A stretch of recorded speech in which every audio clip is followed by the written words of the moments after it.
everybody, welcome to the world this week. Islamic terror in Denmark. 2 people are killed. President Obama asks Congress for 3 more years of fighting ISIS. I believe this resolution can grow even stronger. A ceasefire in Ukraine, at least they have declared so. Агрессивные действия. And Wall Street in new record territory. These are some of the issues we'll touch upon this Sunday. With us this Sunday are Paula Slier of Russia Today. Hello, Paula. Hello. And Alon Pinkas, former advisor to Prime Minister Ehud Barak. Hello, Alon. Are we getting used to a wave of terrorism in Europe, and that's just a fact? Yes. The short answer is yes. The ingredients of a wave of terror, sporadic, have been there for several years. With the advent of ISIS, with the successes in the last decade of Al-Qaeda, it was just a matter of time before some ISIS elements in some Muslim communities throughout Western and Northwestern Europe will produce acts of terror. I want to ask you, Paul, specifically as a Russia Today bureau chief, is this just Western Europe's problem? No, it's certainly not. I mean, the Russian government is increasingly alarmed by what is happening, and certainly it's not in their interest to see this wave of terror coming any closer to the Russian borders either. What is interesting about these attacks now in Denmark is that the initial outcry over the publication of 12 cartoons was in Denmark some 10 years ago. And although the cartoon discourse has widely been taken away from mainstream Muslim discussions, it's always remained there on the jihadist websites, and it's the Islamic State now that is bringing this whole issue of publishing cartoons back to the forefront. You have at the moment something like 110 Danes that are also fighting in Syria and Iraq alongside ISIS. So every single country in the world, Russia included, is part of this global fight against terror. So let's look at the map of where maybe this whole thing is coming from. People are not maybe paying enough attention, but the Middle East around us is crumbling, with Syrian-Israeli border now getting hotter by the day. ISIS fighting everybody. Jordan is heavily involved. In Sinai, Egypt fighting Islamic terrorism as well. And this is just a partial list. Alone, what's going on? Well, if you actually expand this map to include the Gulf, and you can further expand it to include Pakistan. It hasn't touched India yet, but India does have the world's largest Muslim population, together with Indonesia. You have it in Nigeria, if you expand the map westward or southwestward to Africa.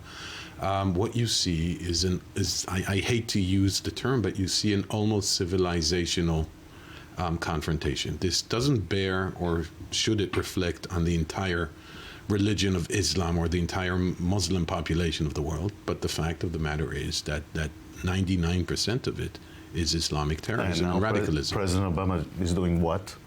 President Obama is doing something technical and declaratory. Technical, he needs to ask for funds from Congress. So it's a declaration of war, and by the War Powers Resolution Act of 1974, he's required to ask Congress for any military deployment or expenditure beyond 60 days, and we're well beyond 60 days, so he's going through the motions.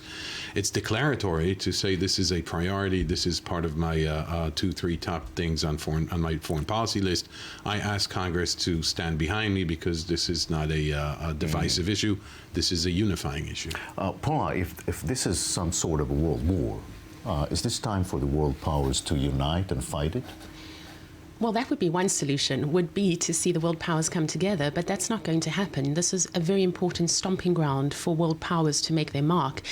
And many criticize the United States for being behind foiling what we're witnessing happening in the Middle East right now. You were talking about ISIS. The figures stand at something like more than $2 billion of American taxpayer money that has been put towards the coalition airstrikes against ISIS. And yet the territory that ISIS controls today is the same, if not more, than it was prior to the coalition airstrikes. There's criticisms that the United States is partly involved in actually creating ISIS, that it's an offshoot and it was what was Al-Qaeda in Iraq has evolved to become ISIS today. So you're not going to have the world powers coming together. You have very important strategic interests that are being played out here. And all the powers are actually using this as an opportunity to further their own interests inside the Middle East. Not to mention along the tens of billions that were poured into Iraq. I mean, is the United States policy there, it's a serial failure? No, I don't think it's a serious failure or a serial failure. I think it is almost impossible to have a coherent strategy that would deal with turmoil in Syria, a civil war in Syria, turmoil in Egypt, a coup in Libya, ISIS in Syria and Iraq, and the Iranian nuclear we issue. haven't mentioned Iran, exactly. And to assume that the U.S. that it is at all possible or even desirable to have one strategy that answers all of these is just an impossibility. Again, Paul, I want to ask you about the Iranian nuclear option there. Is this also just a Western problem? No, of course it's not a Western problem only. It's not in the interests of Russia, for example, to have Iran with nuclear capabilities that ultimately doing anything about it? Well, Russia is obliged to build the Iranian nuclear reactor, but it's been dragging its feet for the last 10 years. For Russia, it would be a threat if you had an Iran on its borders that had the nuclear bomb. It would rebalance its position amongst its former Soviet states, its power in the Caspian Sea. At the same time, it's not going to want to see Iran trying to play or vie for power in its own part of the world. Having said that, though, there are very real considerations that Iran might be really looking for peaceful nuclear power, because if you go back, Iran has the money to be able to buy the pattern in terms of building a nuclear bomb from both Pakistan and North Korea, and it's never done so. It would be against Shia Islam if Iran had to have the nuclear bomb. The Iranians themselves consistently say that one should give them the chance to build this for peaceful purposes. And of course, this is what Obama is hoping for. Yeah. Well, are we having a ceasefire in Ukraine? Well, isn't that the million-dollar question? Yes. I was in Ukraine back in September when there was the previous ceasefire, and within hours there was already both sides complaining that the other was violating the ceasefire. And again, we're witnessing this right now. Just hours after the ceasefire, both accused the other of not adhering to it. It's a very difficult ceasefire to implement. One of the main tenets is constitutional reform, so that your inhabitants of eastern Ukraine can ultimately have autonomy. And it's not going to be easy for the Ukrainian President Petro Poroshenko to change the constitution, because he has a lot of trouble back home. Even within his own parliament, there is not a lot of support. And so the talk on the ground is that you might witness another revolt or another revolution in Ukraine. A lot of question marks. In one liner alone, will President Obama do anything not to get involved there? Well, he's obviously talking about arming the Ukrainians, but I think most of Obama's concerns are in the Baltics, that Putin, under duress and because of his increasing political weakness, may express some aggressiveness in the Baltics, and that, I think, concerns NATO in general, but the U.S. in particular much more than Ukraine. Mm-hmm. That's a game changer. Alon, Paul, thank you very much. Thank you. From the White House lawn now with us is Michael Wilner, Washington, D.C. Bureau Chief for the Jerusalem Post. Hello, Michael. Thank you for joining us. Happy to be here. Let's start with the Netanyahu speech. Are we seeing a growing crisis to the last minute? Certainly looks like that. The Netanyahu camp has called it a growing crisis. The White House acknowledges that this is an unusual event and that it's been politicized. The president has said that he worries that the U.S.-Israel relationship is becoming a divide between Likud and the Republicans, Democrats, and Labor, and he says that he's very concerned with that. But the Prime Minister obviously has said that he will go through with the speech because it's not about politics, but it's about the national security of Israel and the survival of Israel with Iran's nuclear program. Well, it is unprecedented that Democrats would not attend a speech by an Israeli Prime Minister, though, right? Yes, unprecedented is a tough word to use because there haven't been that many of these speeches, obviously. The Prime Minister will be the second foreign leader to deliver a speech to a joint session of Congress, only second to Winston Churchill. It happens to be, of course, on March 3rd that this speech is scheduled. March 17th is the election.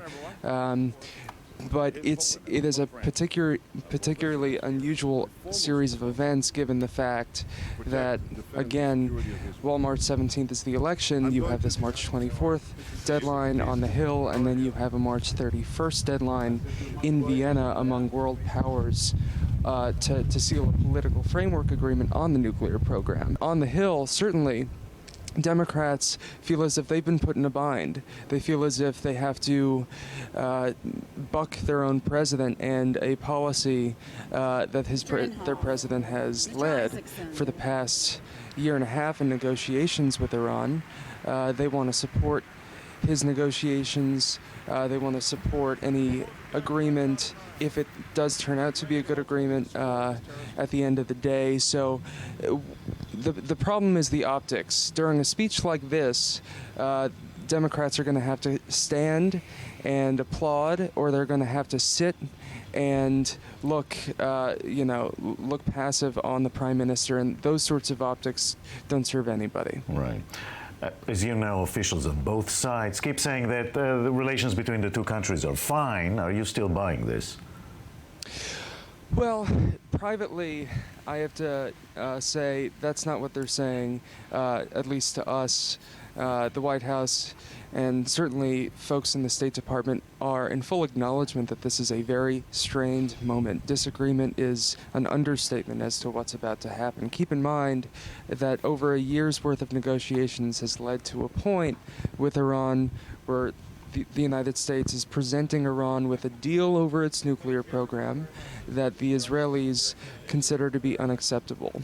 And that's a substantive policy difference regardless of a value judgment on the deal itself, but getting over that is going to be is going to cause a rift in the relationship. There's no question about it. How do you see the president's latest maneuvering around the issue of Islamic extremism? His message effectively is that it's not about a specific religion, and to use the term Islamic extremism is to suggest it is about a specific place and a specific religion. I will also note that President George W. Bush declined to use that term as well. So this was carried over by the president. It wasn't started by the president. Well, Michael Wilner at the White House Lawn, thank you very much. Happy to. We want to talk now with Sherif Mancur from the Committee to Protect Journalists. It's an American independent nonprofit organization based in New York City that promotes press freedom and defends the rights of journalists. Thank you very much for joining us. Thank you for having me. Give us some numbers. How many journalists were killed, captured, tortured, and where? The Committee to Protect Journalists have produced our annual survey for killed journalists around the world last month. And in the survey, we documented as many as 70 journalists who were killed while doing their work. Part of those 70, and the majority of them, were killed in the Middle East region. And now you have ISIS executing journalists on a regular basis. It's going to get worse. Well, the focus should be preventing this situation from happening. We want journalists to be protected, to be vigilant, to be prepared when they go into conflict zone so that they don't get kidnapped. Once they get kidnapped, there is very little to be done in order to help them. So some journalists maybe are pushing it too much? We've seen that many citizen journalists, many media activists, they call themselves, local mainly journalists, taking more risks in order to tell a lot of the stories in Syria. And this is, of course, the reason why we've seen a lot of fatalities and we've seen a lot of escalated risks against journalists. Journalists used to be sort of out of bounds in war zones, but it looks like this is changing dramatically. Why? Well, a lot of the importance that people had on journalists in the past telling their own stories is demolished by time. And now a lot of governments, a lot of opposition groups have their own way of telling their own stories. And the fact that the internet exists and now anyone with a camera can have access to stories and tell their own story. Mm-hmm. They don't have to rely as much on the journalists to tell their stories. So that's the fact of the matter is the information landscape is changing. Anyone at any point can be a journalist, and governments and non-state actors are trying to use their own tools, use their own groups in order to lobby and in order to spread propaganda the way they want. We see that, for example, happening very actively by the Islamic State, who's using social media as their own main tool of spreading information and spreading propaganda about what's happening in Syria. Well, Mr. Mancur, I thank you very much for joining us from New York. Thank you for having me. And this has been The World This Week. We'll see you here next Sunday. Have a great week.